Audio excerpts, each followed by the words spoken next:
అకాల వర్షం అన్నదాతలకు అపార నష్టం మిగిల్చింది. పంట చేతికొచ్చిన సమయంలో కురిసిన వానతో రైతన్నకు తీవ్ర నష్టం వాటిల్లింది. మహబూబాబాద్ జిల్లా బయ్యారం మండలం వెంకట్రాంపూర్ పంచాయతీ సంఖ్యా తాండాలో రైతుల పరిస్థితి వర్ణనాతీతం. వరి పంట, మొక్కజొన్న, మిరప పంట వర్షపు నీటిలో తడిసి ముద్దయింది. ఈదురుగాలులతో మొక్కజొన్న పంట నేల కొరిగింది. ఈదురుగాలులు వర్షంతో భారీ నష్టం వాటిల్లిందని రైతులు చెబుతున్నారు. వెంటనే తమను ప్రభుత్వం ఆదుకోవాలని, పంటకు నష్టపరిహారం అందజేయాలని వేడుకుంటున్నారు.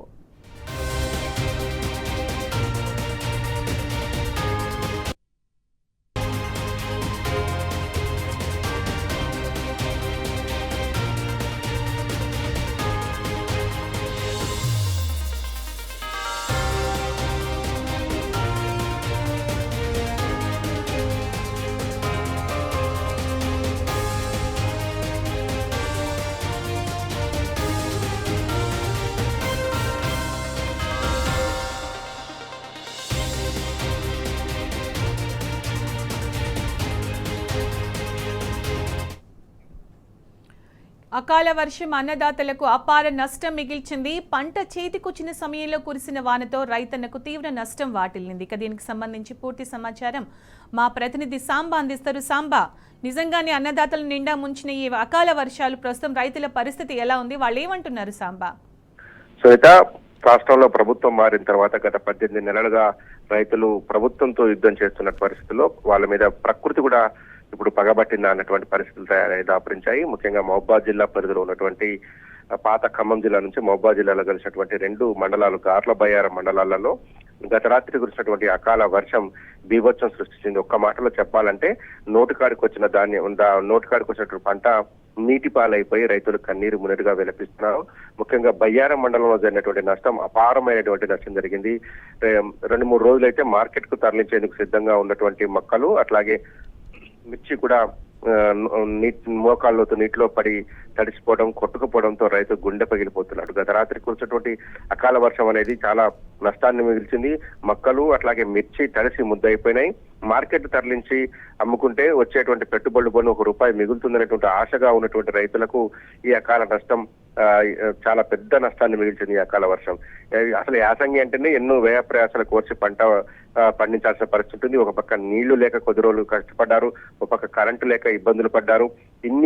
ఇన్ని నష్టాలు కష్టాలను ఓర్చి పండించి అంతో ఇంతో దిగుబడి సాధించినట్ల పరిస్థితులు ఉన్నాయనుకుంటే గత రాత్రి కురిసినటువంటి వర్షం వీళ్లకు తీవ్రమైనటువంటి మనోవేదనను రైతులకు కూర్చుంది. ముఖ్యంగా బయ్యారం మండలంలోని వెంకటరాంపురం సంఖ్యాతండ గ్రామాలకు సంబంధించినటువంటి 15-20 మంది రైతులకు సంబంధించినటువంటి మిర్చి, మొక్కజొన్నలు మోకాళ్ళలోతు నీళ్లలో తేలియాడుతున్నాయి. దాంతో రైతులు కన్నీరు మున్నీరవుతున్నారు. ఆ పంటను అట్లా వదిలేయలేకపోతున్నారు. అట్లా అని చెప్పి బయటికి తీసుకొద్దామంటే తీసుకురానటువంటి పరిస్థితి. నీళ్లలో పంట కొట్టుకుపోవడం చూసి రైతులు ఏడవడం తప్ప ఏమీ చేయలేనటువంటి పరిస్థితి. కొన్ని వందల క్వింటాల మిర్చి, అట్లాగే వేల క్వింటాలకు సంబంధించినటువంటి మొక్కజొన్న ధాన్యం తడిసింది. చాలా చోట్ల మొక్క పంట ఇక రేపో మాపో కోద్దాము అనేటువంటి సిద్ధంగా ఉన్నటువంటి మొక్క పంట కూడా నేల కొరిగిపోయినటువంటి పరిస్థితులు ఉన్నాయి. చోక్లాతండ, జగ్నాతండ, బాలాజీపేట, ఉప్పలపాడు, గౌరారం, వినోబానగర్ తదితర గ్రామాలలో అయితే ఆరబోసిన మొక్కలు ఎందుకు పనికి రాకుండా పోయినాయి. పలు చోట్ల పైర్లు నేలవారిపోయినాయి. ఇది కొయ్యడానికి వీలు పడదు, అట్లాగని తీయడానికి వదిలేయడానికి కూడా మనసు రానటువంటి పరిస్థితి. కొయ్యాలంటేనేమో రైతులకు అధికమైన ఈ నష్టం అవుతుంది. ఎందుకంటే కూలీలకు ఎక్కువ పెట్టి కొయ్యాల్సినటువంటి పరిస్థితి ఉంటుంది. అది గనక ముక్కిపోయి వాసన వస్తే ఒక పక్క వ్యాపారస్తులు కొనరు. అట్లానే దాన్ని వదిలేయడానికి కూడా రైతు ఇంతసేపు కష్టపడి ఇంతకాలం చేసినంత పంట అంతా వృధాగా పోవడం పట్ల కూడా రైతులు ఆవేదన వ్యక్తం చేస్తున్నారు. ప్రభుత్వానికి 2 చేతులు జోడించి వేడుకుంటున్నారు, తమను ఆదుకోవాలని కోరుతున్నారు. ఇంత జరుగుతున్నా కూడా ప్రభుత్వం చోద్యం చూస్తున్నట్టే కనిపిస్తుంది. ఎక్కడ స్పందించినట్టయితే కనిపించట్లేదు కదా సాంబా?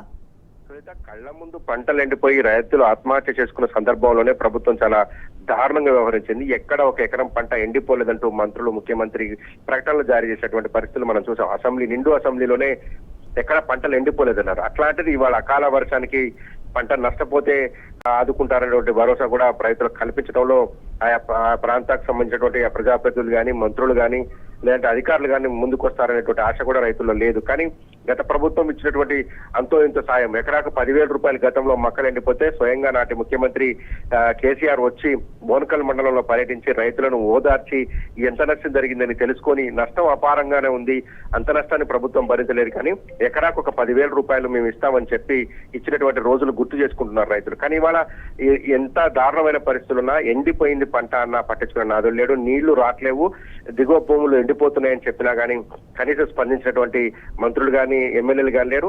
ఇప్పుడు కూడా అదే పరిస్థితి, తడిసిపోయింది. ఇంకా మామిడి పంట కూడా అపార నష్టం ఉంది, అది కూడా క్యాలిక్యులేట్ చేయాల్సినటువంటి అవకాశం. ఎందుకంటే ఇప్పుడే పంట ఉన్నటువంటి నేపథ్యము మామిడి పిందెలు రాలిపోయినటువంటి ఉంది, అది కూడా చాలా పెద్ద ఎత్తున నష్టం ఉంది. ఎవరు ఏ రైతు ఎంత నష్టంలో ఉన్నా, ఏ రైతు ఎంత నష్టాన్ని కోల్పోయినా దాన్ని అంచనా వేయటం కానీ ప్రభుత్వం ముందుకొచ్చి ఎకరాకు ఇంత నష్టపరిహారం ఇస్తామని చెప్పడం కానీ ఇప్పటి వరకు జరగలేదు. దాంతోనే రైతులు కూడా తీవ్ర ఆవేదన చెందుతున్నారు, ఆగ్రహపడుతున్నారు. గత ప్రభుత్వాలు ఇచ్చినటువంటి తరహాలైనా ఇవ్వచ్చు కదా, 10,000 15,000 రూపాయలు ఎకరానికి ఇవ్వచ్చు, 30,000-40,000 రూపాయలు ఎకరానికి నష్టపోయి ఉన్నామని రైతులు ఆవేదన వ్యక్తం చేస్తున్నారు. కానీ ఇప్పటి వరకు ప్రభుత్వం నుంచి ఎలాంటి ప్రకటన రాలేదు. పైగా నిన్న మొన్నటి నుంచే IMD హెచ్చరికలు జారీ చేస్తుంది, రైతులు జాగ్రత్తగా ఉండాలని చెప్తా ఉంది. కానీ ఆయా ప్రాంతాల్లో ఉన్నటువంటి AEOలు కానీ MROలు కానీ లేకపోతే గ్రామ స్థాయిలో ఉన్నటువంటి అధికారులు ఎవరు కూడా రైతులను కొంచెం అవేర్నెస్ చేసేటువంటి పరిస్థితులు కనిపించలేదు. ముందుగానే రైతులను హెచ్చరించి కళ్ళాల్లో ఆరబోయొద్దు, ఎక్కడైనా సేఫ్ పరిస్థితుల్లో పెట్టుకోండి అని చెప్పి ఉంటే బాగుండేది అనేటువంటిది ఉంది. కొన్ని చోట్ల పట్టాలు లేనటువంటి పరిస్థితులు ఉన్నాయి, దాంతో కూడా నష్టం అపారంగా ఉంది. కొన్ని చోట్ల అయితే రైతులకు సమాచారం కూడా లేదంటున్నారు. ఎందుకంటే మారుమూల ప్రాంతాల్లో ఉన్నటువంటి రైతు పొద్దున పోతే సాయంత్రం ఎప్పుడు ఇంటికి వచ్చి ముద్ద దీన్ని పడుకునేటువంటి పరిస్థితులు ఉంటాయి. అటువంటి రైతులకు గ్రామాల్లో చాటింపు ద్వారానో సొసైటీలో ఉన్నటువంటి ద్వారానో ఈ అకాల వర్షాలు ఉన్నాయి, ఈ 3-4 రోజులు జాగ్రత్తగా ఉండండి అనేటువంటి సమాచారం చేరవేస్తే బాగుంటుంది అనేటువంటిది కూడా వ్యక్తమవుతుంది. ఏది ఏమైనప్పుడు కూడా ప్రభుత్వం సైడ్ నుంచి ఇప్పటి వరకు అయితే ఎలాంటి ప్రకటన రాకపోవడం రైతాంగాన్ని మరింత కుంగదీస్తుంది. వర్షం పడి అకాల వర్షం దానికి ఎంత నష్టపోయినారో కానీ దానికంటే ఎక్కువ ఈ ప్రభుత్వం సైడ్ నుంచి ఎలాంటి ప్రోత్సాహం లభించకపోవడంతో కూడా రైతులు ఆందోళన ఆవేదన వ్యక్తం చేస్తున్నారు. Sunitha. Right Samba, thank you.